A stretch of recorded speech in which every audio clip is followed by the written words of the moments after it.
tulungan kasi ang dami natin. Madalas nga kapag nagsisimba tayo sa ating simbahan, wala tayong masyadong kakilala.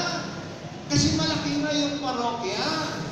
Kaya yung parokya ay kailangan hati-hatiin sa maliliit na pangkat. At yung maliliit na pangkat na yan ay tawag nating BEC, Kunting Sabayanang Kristiyano, Basic Ecclesial Communities. Ngayon, siguro ang BEC ninyo hanggang barangay pa rin. Hindi natin sa iba't ibang barangay, sinabi sa akin, 4 daw na barangay ang nandito. Pero kahit na barangay, malaki pa rin.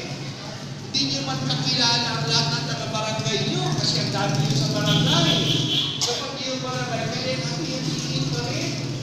At sana ang isang unit ng BEC ay mga 50 pamilya. Pwede kayong magtulungan. Yan po yung mahalaga para maabot natin ang lahat. Kasi kung hindi natin namamalayan, marami mga tao ay nawawala na sa atin. Kasi napakarami natin. Kaya dapat alagaan natin ang bawat isa sa mamagitan ng maliliit na mga unit. Yan yung BEC natin. At kayo po yung taon ng parokya bilang samahan ng mga BECs, samahan ng mga munting sabayan ng Kristiyano.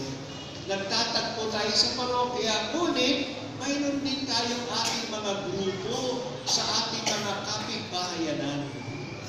At may 3 tayong gawain ngayong taon ng parokya, taon ng BEC.